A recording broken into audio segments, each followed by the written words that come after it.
Pour toute chose, il y a une saison et un temps pour chaque dessein sous le ciel. Alors que tous les regards sont tournés vers les développements en Iran, beaucoup de choses se passent en arrière-plan à Gaza, tandis que la décadence morale des ONG occidentales et des médias continue d'être exposée. Il reste de nombreux éléments du puzzle que je vais relier pour vous aujourd'hui. Je sais que tout le monde est anxieux concernant l'Iran, mais comme dans la vraie vie, j'en parlerai plus tard. Je veux d'abord parler de Gaza. Un temps pour déchirer et un temps pour coudre. Le secrétaire du cabinet israélien, Yossi Fuchs, a fait une déclaration très intéressante cette semaine qui en fait a exposé la prochaine phase de la politique d'Israël à Gaza, selon Fuchs. Le gouvernement a désormais fixé un délai de 60 jours pour que le Hamas se désarme. Si cela ne se produit pas volontairement, les FDI interviendront pour accomplir la tâche. Et tant que la démilitarisation ne sera pas atteinte, Israël ne fera avancer aucun effort de reconstruction ni aucun plan de relocalisation volontaire.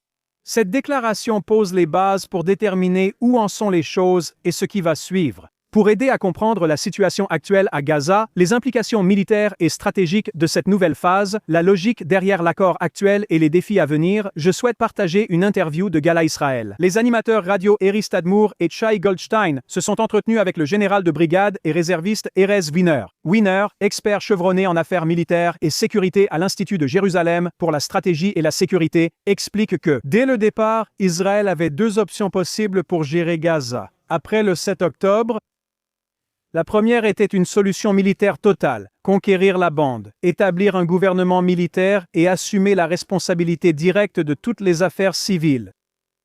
Mais il dit que tant l'ancien chef d'état-major que l'actuel s'y sont fortement opposés. Ils ont averti que cela serait extrêmement coûteux, très complexe et prendrait énormément de temps à mettre en œuvre. La direction politique israélienne n'a pas imposé aux FDI un modèle qu'elle refusait, celle-ci soulignant le fardeau qu'un tel changement impliquerait. À cause de cela, Israël a finalement adopté la deuxième voie, l'accord progressif qui est actuellement en place. Wiener souligne que l'accord est loin d'être parfait et comporte de nombreux éléments problématiques, mais compte tenu des contraintes, c'est le meilleur arrangement qu'Israël pouvait raisonnablement atteindre. Il décrit l'accord comme fonctionnant sur la base d'un strict donnant-donnant.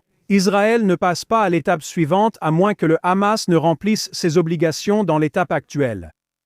Dans la première étape, le Hamas a rendu tous les otages vivants ainsi que les corps. Wiener lui-même a dit, comme nous tous pour être honnêtes, qu'il ne croyait pas vraiment que cela arriverait. Mais la pression exercée par Trump sur les médiateurs, la pression militaire d'Israël et la présence physique continue d'Israël dans de grandes parties de Gaza ont créé des conditions dans lesquelles le Hamas a estimé qu'il était contraint de se conformer. Vient maintenant la deuxième étape, que Wiener appelle l'étape critique, le désarmement du Hamas. Il est honnête, il estime que les chances que le Hamas se désarme sont très faibles. Mais il s'arrête avant de dire que c'est impossible, parce qu'il a justement été surpris plus tôt par la coopération du Hamas lors de la première étape. Il remarque que le Hamas cherche à manœuvrer en feignant d'accepter un gouvernement technocratique, en faisant pression pour une nouvelle force de police et des structures administratives qui absorberaient discrètement ses propres agents et en essayant de manipuler le retour des armes. Selon Wiener, le rôle d'Israël, avec ce qu'il appelle l'excellente coopération avec les États-Unis, est de s'assurer que le Hamas ne puisse pas tromper ou contourner l'accord. Il note aussi que la reconstruction n'a pas débuté malgré les annonces récentes de Witkoff sur le passage à l'étape B. Pas un seul matériau de reconstruction n'est entré à Gaza. Israël maintient fermement cette position. Toute reconstruction ne commencera que dans les zones que les FDI ont entièrement dégagées, nettoyées et sécurisées, et même cela reste théorique tant que la démilitarisation n'est pas atteinte. Pendant ce temps, la chaîne d'information israélienne 14 a rapporté que dans le nord de Gaza, où Israël n'est pas positionné, des responsables de la sécurité avertissent que le réseau souterrain du Hamas est loin d'être démantelé. D'importantes infrastructures de tunnels restent intactes et dans les camps de réfugiés du centre, la situation est encore pire, avec de nombreux tunnels toujours dans le même état qu'avant le 7 octobre. L'inquiétude majeure est que le Hamas reconstruit ces tunnels plus vite que Tsahal ne peut les détecter et les détruire. Donc, pendant que nous évaluons ces détails concernant la situation à Gaza, le président Trump a annoncé dimanche que son nouveau Conseil de la paix s'est engagé à verser 5 milliards de dollars pour reconstruire Gaza.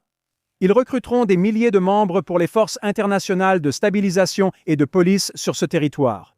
Les engagements seront annoncés officiellement lors de la première réunion du Conseil à Washington jeudi, a-t-il déclaré. Le sommet JNS de politique internationale 2026 aura lieu du 15 au 17 avril au Waldorf Astoria à Jérusalem, en Israël. Inscrivez-vous dès aujourd'hui sur jnsummit.org et utilisez le code promo JNSTV. C'est JNSTV en un seul mot pour bénéficier de 20% de réduction sur tous les billets. J'ai hâte de vous voir ici à Jérusalem. Un temps pour garder et un temps pour jeter. Nous ne sommes pas seuls sur le terrain, le Hamas reste très actif. Le Hamas n'a aucune intention d'honorer l'accord et aucun remords pour ce qu'il a fait le 7 octobre. Vous n'êtes pas obligé de me croire, un haut dirigeant du Hamas l'a déclaré à la télévision publique norvégienne la semaine dernière. Ce qu'il a dit est important à entendre, car cela vous montre exactement comment le Hamas envisage l'avenir et pourquoi. Le prochain massacre, selon ses propres mots, n'est qu'une question de temps, pas de possibilité. Dans cette interview, Oussama Hamdan, l'un des plus hauts responsables du Hamas, a exposé les positions de l'organisation. Il a déclaré ouvertement que le Hamas n'a aucune intention de déposer les armes, aucune intention de se retirer de Gaza et aucune intention de mettre fin à sa guerre contre Israël. Il a nié le massacre documenté de civils le 7 octobre. Il a accusé Israël des tueries au festival Nova et a insisté sur le fait que le Hamas continuerait ce qu'il a appelé la résistance. Interrogé sur une possible nouvelle attaque du Hamas contre Israël, Hamdan n'a pas hésité. Il a confirmé qu'il le ferait. Il a dit que la situation est différente maintenant, mais a promis que les combats continueraient. Il a souligné que le Hamas se considère toujours comme une partie essentielle du peuple palestinien et qu'il fera de son mieux pour poursuivre la guerre en leur nom. Hamdan a également précisé que les 10 000 policiers armés du Hamas ne vont nulle part. Dans la vision du Hamas, ces forces opéreraient simplement sous ce qu'on appelle un comité technocratique, intégrant ainsi de fait la présence armée du Hamas dans toute future structure de gouvernance à Gaza. Et lorsqu'on lui a demandé ce qu'il faudrait pour que le Hamas accepte réellement de se désarmer, sa réponse a été claire. Le Hamas ne déposerait les armes que si Israël se retirait complètement jusqu'aux lignes de 1967, y compris Jérusalem. À condition d'accorder un droit complet au retour à tous les réfugiés palestiniens du monde entier et de garantir qu'Israël ne prendrait plus jamais d'action militaire contre eux. En d'autres termes, la disparition de l'État d'Israël tel qu'on le connaît. Mais le moment le plus troublant fut lorsque Hamdan a évoqué les événements du 7 octobre. Il a affirmé, sans ciller, que le Hamas n'avait pas tué de civils et que le massacre n'était qu'une allégation israélienne. Cela, malgré les preuves accablantes, la documentation vidéo et les propres images du Hamas. Un temps pour se taire et un temps pour parler. Le Hamas refuse de se désarmer et de céder le contrôle tout en opérant depuis des infrastructures civiles, ce qui cause du tort aux civils de Gaza eux-mêmes. Médecins sans frontières a annoncé avoir suspendu plusieurs opérations médicales à l'hôpital Nasser de Khan Younes, l'un des derniers grands hôpitaux fonctionnels à Gaza. La raison n'était pas liée aux frappes israéliennes, au manque de fournitures ou à la surpopulation. C'était parce que des hommes armés et masqués rôdaient dans l'enceinte de l'hôpital. Le personnel et les patients de Médecins sans frontières ont signalé des intimidations, des arrestations arbitraires de patients et des soupçons de déplacement d'armes dans l'établissement. Ce ne sont ni des accusations d'Israël, ni des affirmations des FDI. Ce sont les propres mots de Médecins sans frontières, l'une des ONG internationales qui, pendant des années, a passé sous silence les atrocités du Hamas tout en étant ouvertement critique envers Israël tout au long de la guerre. Médecins sans frontières a déclaré que la présence d'hommes armés créait de graves menaces pour la sécurité du personnel et des patients, les obligeant à suspendre les services non essentiels. Ils n'ont bien sûr pas identifié les groupes armés et le Hamas demeure la force dominante dans ces zones hors contrôle israélien. Mais l'agence Associated Press, qui a couvert l'événement, a jugé nécessaire d'insinuer ce qu'ils veulent vous faire croire en soulignant que la guerre a également engendré de nouvelles milices, factions et groupes armés, dont certains sont même soutenus par Israël dans les zones qu'il contrôle. Tout sauf l'évidence. Le personnel de l'hôpital Nasser affirme que l'établissement a été attaqué plusieurs fois ces derniers mois par des groupes armés et des milices, malgré la police du Hamas. En réaction, le Hamas a pris la fuite. Le ministère de l'Intérieur annonce le déploiement de plus de policiers pour sécuriser les hôpitaux, ce qui impliquera la présence accrue de membres armés du Hamas dans ces établissements. Les hôpitaux bénéficient d'une protection spéciale en droit international, mais la perdent s'ils servent à cacher des soldats ou des armes. Dans son communiqué, Médecins sans frontières indique clairement que c'est exactement ce qui se passe. c'est la réalité sur le terrain. Un système médical effondré, des groupes armés opérant à l'intérieur des hôpitaux. La conséquence directe d'une Gaza toujours contrôlée par des terroristes armés et une direction du Hamas qui affirme ouvertement que la guerre est loin d'être terminée. Et tout cela se passe sous un cessez-le-feu qui existe principalement sur le papier. Le rapport de la paix est intéressant, car il conclut encore en citant le ministère de la Santé dirigé par le Hamas à Gaza. Des statistiques qui affirment que le nombre total de morts palestiniens depuis le début de la guerre s'élève à au moins 72 000. Et je cite, le ministère, qui fait partie du gouvernement dirigé par le Hamas, tient des registres détaillés des victimes considérées comme généralement fiables par les agences de l'ONU et des experts indépendants. Il ne fournit pas de répartition entre civils et combattants. Des combattants ont mené des attaques armées contre les troupes et Israël affirme que ces frappes sont une réponse à cela et à d'autres violations. Ce que vous avez ici, c'est une équivalence morale qui blanchit les actions du Hamas et le fait que c'est une organisation terroriste et qui donne de la crédibilité aux chiffres de victimes fournis par les terroristes.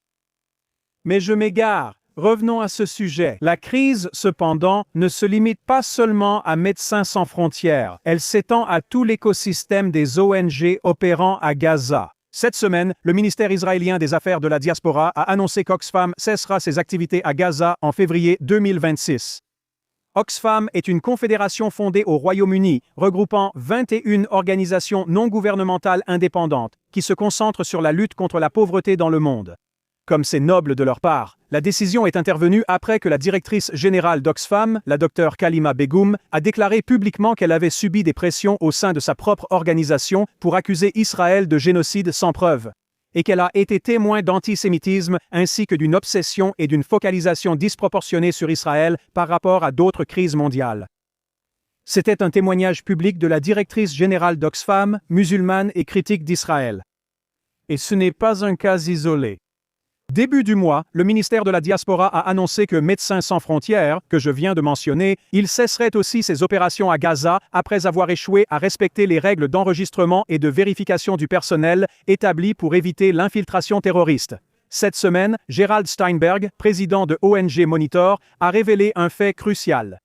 Pendant 20 ans, certaines ONG s'étaient préparées à utiliser le terme génocide contre Israël. La guerre à Gaza leur a simplement donné le prétexte qu'elles attendaient, selon Steinberg. Ces organisations partagent un schéma, une diabolisation politique d'Israël, une obsession pour Israël, une tendance à renforcer mutuellement leur message jusqu'à ce qu'ils deviennent un fait accepté. Il souligne que Oxfam n'est pas une simple organisation caritative, mais un acteur politique mondial influent sur l'opinion publique et le discours des Nations Unies. Lorsque son propre PDG affirme que les organisations utilisent le terme génocide avant d'attendre des preuves ou un examen juridique, cela soulève de sérieuses questions sur leur neutralité. Steinberg souligne également le rôle de Médecins sans frontières. Les FDI ont montré des preuves depuis des années que le Hamas utilise les hôpitaux à des fins militaires. Des témoignages et des vidéos saisies le quartier général du Hamas confirment sa présence dans les établissements médicaux durant toute la guerre. Quand Médecins sans frontières admet la présence de combattants armés dans l'hôpital Nasser, on se demande pourquoi l'annoncer seulement maintenant? Pourquoi pas plus tôt? Qu'est-ce qu'ils savaient et quand l'ont-ils su? Steinberg suggère que la réponse est simple. L'exigence israélienne que les ONG soumettent des listes de personnel pour un contrôle de sécurité force la transparence. Si les ONG savaient que les hôpitaux servaient au Hamas et que l'aide était détournée pour construire des centaines de kilomètres de tunnels et qu'elles ont gardé le silence, alors, selon lui, elles sont complices. C'est la réalité humanitaire à Gaza aujourd'hui, et cela dure depuis des années. Des groupes armés à l'intérieur des hôpitaux, des ONG compromises par des enjeux politiques internes et un système qui a brouillé la frontière entre l'aide et l'activisme. La tromperie ne vient pas seulement des ONG. C'était la norme des grandes instances internationales nées après la Seconde Guerre mondiale, censées combattre les organisations tyranniques qu'elles ont finalement financées et protégées. C'est l'un des principaux obstacles à toute véritable reprise ou reconstruction de Gaza. Tout cela, des hommes armés dans les hôpitaux, des ONG qui ferment les yeux, des organisations internationales préparant des campagnes politiques au lieu de protéger les civils. Les médias qui répètent leurs arguments sans poser de questions, tous couvrent une organisation qui a commis des actes horribles et inhumains contre des êtres humains. L'ex-otage israélienne Arbel Yehoud a évoqué son expérience avec le Hamas et des Gazaouis ordinaires lors d'une interview cette semaine. Plus d'un an après sa libération, et 4 mois après avoir retrouvé son compagnon Ariel, elle ne peut toujours pas parler ouvertement de ce qu'elle a enduré pendant ces 482 jours à Gaza. Elle parle d'une valise fermée, trop douloureuse à ouvrir encore aujourd'hui. Arbel et Ariel ont été enlevés ensemble le 7 octobre. Ils ont été battus, agressés, traînés hors de chez eux et séparés, 3 heures après leur entrée à Gaza. Ariel a passé 738 jours en captivité. Arbel a passé 482 jours, la plupart du temps complètement seul. Après la libération d'Ariel, lors de l'accord d'octobre, ils se sont enfin retrouvés. Il réalisa alors qu'il ignorait tout de son vécu.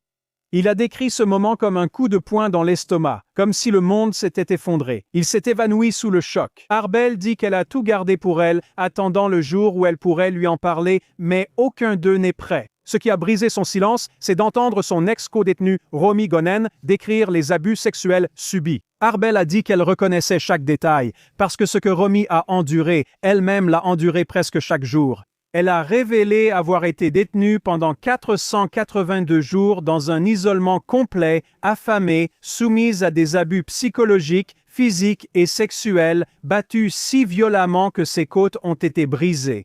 Interrogée et poussée à se convertir à l'islam, entourée de civils hostiles et violents, et même d'enfants élevés dans la violence. Où étaient les ONG, les organisations de défense des droits des femmes, les lâches des médias et les organisations Médecins sans couilles? Pendant ce temps, elle a tenté 3 fois de se suicider, pensant n'avoir aucune autre issue. Le jour de sa libération, elle a traversé seule une foule de centaines d'hommes armés du Hamas. La seule femme dans une mer de bandeaux verts, terrifiée mais déterminée à survivre assez longtemps pour revoir Ariel aujourd'hui. Tous deux disent qu'ils luttent encore contre le traumatisme, les nuits blanches, les flashbacks et la perte de leur maison à Nir Oz. Depuis que je suis revenu, dit Arbel, je ne suis pas vraiment revenu à la vie. Ces ONG contribuent à préparer le terrain pour la campagne calomnieuse et diffamatoire qui est actuellement menée contre l'État d'Israël. Une vague de haine si vicieuse qu'elle remet non seulement en cause le droit même du peuple juif à l'autodétermination, mais a aussi banalisé la haine ouverte contre les Juifs, où qu'ils soient. Et rien de tout cela ne devrait surprendre personne. Le secrétaire général des Nations Unies, Antonio Guterres lui-même, a envoyé un message de félicitations au régime iranien à l'occasion de l'anniversaire de la révolution islamique de 1979, la décrivant comme une occasion de réfléchir à la trajectoire du pays et à sa contribution à la communauté internationale. Un régime finançant le terrorisme, assassinant ses citoyens et appelant à la destruction d'Israël est loué par le chef de l'ONU. C'est la même organisation qui condamne systématiquement Israël tout en ayant une histoire troublante de complaisance envers des dirigeants brutaux. De l'accueil d'un Yasser Arafat armé au déroulement du tapis rouge pour Muammar Kadhafi. Imaginez leur déception lorsqu'ils ont découvert que l'amiral général Aladin n'était qu'un personnage fictif et n'était pas disponible pour s'adresser à eux à l'ONU. À ce stade, l'ONU ferait peut-être mieux de trouver une île pour satisfaire ses obsessions. J'ai entendu dire que l'île Saint James aux Antilles est actuellement en vente. Ce sont ces organisations, ainsi que les médias occidentaux, qui ont donné de la légitimité et encouragé la montée des imbéciles donneurs de leçons dans le monde entier. Ceux qui ont transformé Israël en nation paria, cible de leur venin haineux. Et tous avec les frères musulmans saoudiens et qataris. Le soutien financier a donné au Hamas et à des régimes meurtriers la légitimité de commettre leurs atrocités, à cause de leurs valeurs déformées et perverties. Il n'est donc pas surprenant que des Anglais marquent les maisons des Juifs en affichant leurs vertus. Avec la cause inventée de leur soi-disant compassion pour les Palestiniens, nous, en Israël, avons déjà vu ce genre d'aveuglement moral. De nombreux Israéliens vivant près de Gaza ont passé des années à aider leurs voisins de Gaza. Ils emmenaient des enfants de Gaza dans des hôpitaux israéliens pour les soigner. Bien que Gaza ait plus de 35 hôpitaux, ils donnaient du travail aux parents de Gaza, les employaient dans leur communauté et croyaient que le lien humain triompherait de la haine.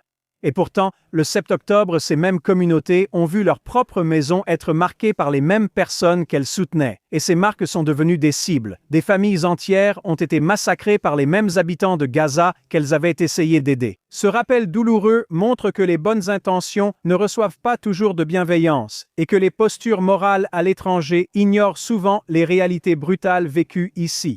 Ensuite, nous avons ce sosie pervers de gremlin qui parade avec ses couleurs lors du match des étoiles. C'est une nouvelle façon pour les idiots et les has-beens d'être pertinents et de paraître intelligents. Jamais aucun d'entre eux n'a porté le drapeau du Nigeria ou du Soudan, ni mentionné une seule atrocité commise par l'islam au Moyen-Orient et en Afrique. Pourtant, tous critiquent Israël et se prétendent experts sur ce qu'on leur rapporte qu'Israël a fait. Sans parler de ce théoricien du complot, adepte de la Terre plate, qui croit que les Noirs musulmans sont les véritables Hébreux. Un perdant qui, dans sa tentative pathétique de signalement vertueux, a prouvé que nous avions raison. Le fait que quelqu'un porte un gilet de presse ne fait pas de lui un vrai journaliste.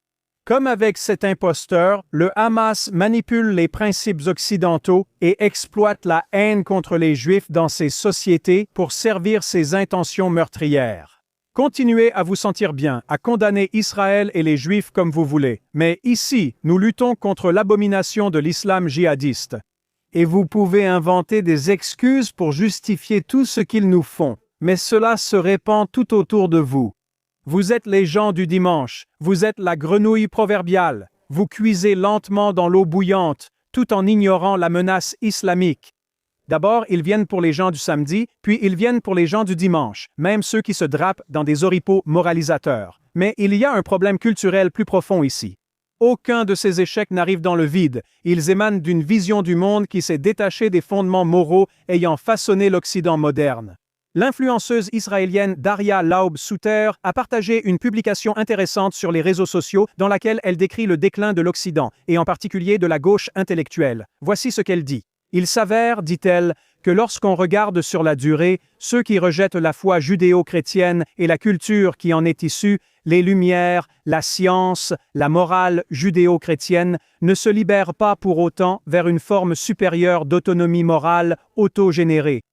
Dans la plupart des cas, tout ce qui émerge en opposition à la culture occidentale finit par s'aligner parfaitement avec le mal. Selon elle, la seule valeur que cette nouvelle foi séculière accorde à ses adeptes est une certitude absolue en soi, une conviction de leur propre supériorité morale. Une supériorité si totale qu'elle ne laisse aucune place au doute, à l'humilité ou à l'auto-examen.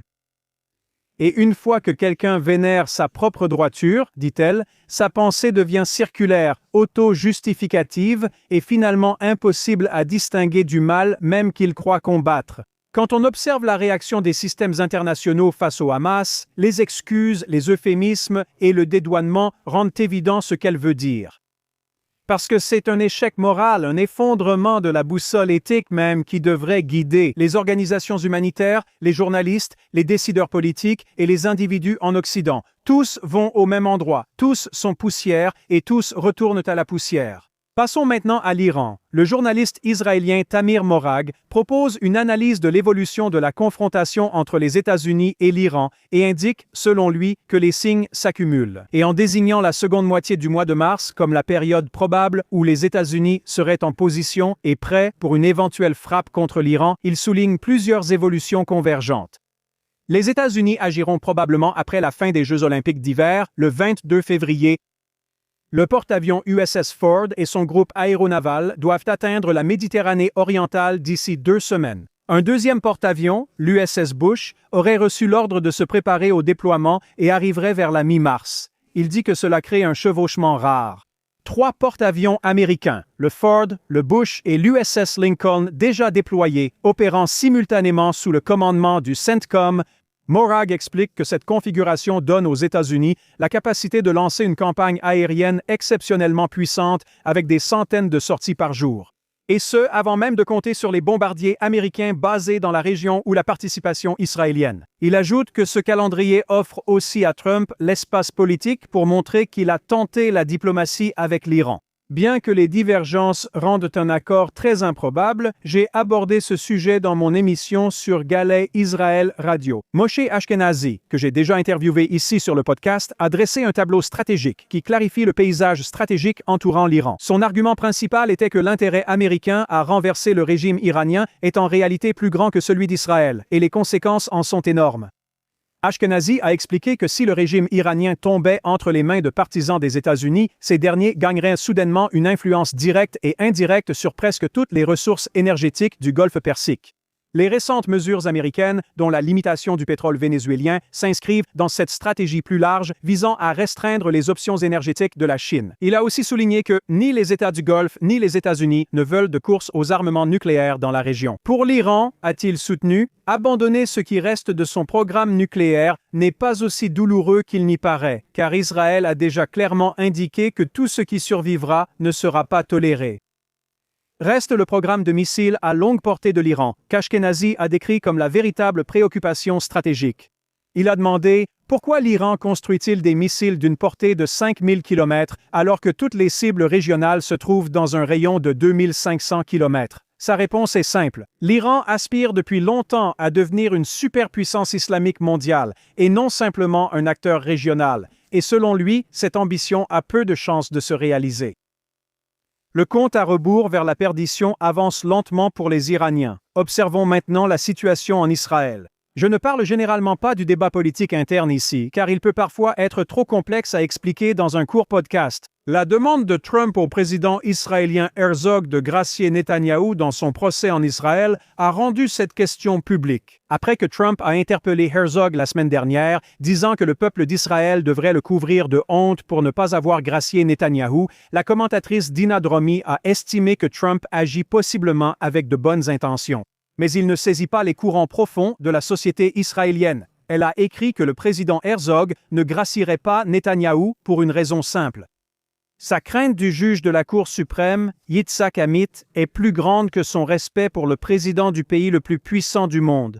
Selon JR, la direction politique d'Israël agit dans des limites définies par la peur et l'intimidation du pouvoir judiciaire. Une grande partie du public, épuisée, est prête à une confrontation constitutionnelle en Israël. Elle affirme que voir la présidence comme un tremplin vers le poste de Premier ministre révèle un esprit étroit, non un vrai courage de dirigeant.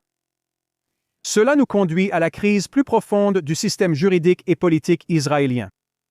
Israël n'est pas réellement un État de droit. Si c'était le cas, rien de tout cela ne se produirait et il n'y aurait pas besoin de grâce. Tout le procès n'aurait jamais eu lieu. Le système juridique israélien a été instrumentalisé par des procureurs, conseillers juridiques, enquêteurs, journalistes et peut-être quelques juges complaisants pour créer des accusations à des fins politiques. Ce sont eux qui devraient en subir les conséquences. Nous avons un pouvoir judiciaire qui ignore ouvertement les lois adoptées par la Knesset, un pouvoir judiciaire qui considère la Knesset comme un organe illégitime, et des juges qui préfèrent imposer leur propre volonté à la droite politique plutôt que de juger conformément à la loi. Ce n'est pas ainsi qu'une démocratie doit fonctionner, et les récents événements l'ont rendu plus clair que jamais. Cette histoire montre à quel point la fracture dans la société israélienne est profonde. D'importantes sommes d'argent issues d'organisations de gauche et pire encore de pays européens et des États-Unis. Pendant des années, des fonds ont transité par l'Agence américaine d'aide au développement vers Israël dans le but de renverser le gouvernement et d'annuler le choix démocratique du public israélien.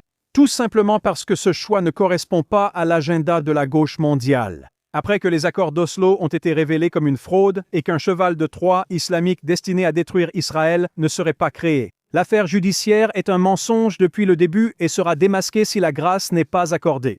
Le grand public préférerait éviter cela. Par ailleurs, Israël se prépare au Ramadan qui débute cette semaine. Lorsque nous entrons dans la période des fêtes dans le monde judéo-chrétien, nous pensons à des moments heureux et à la célébration.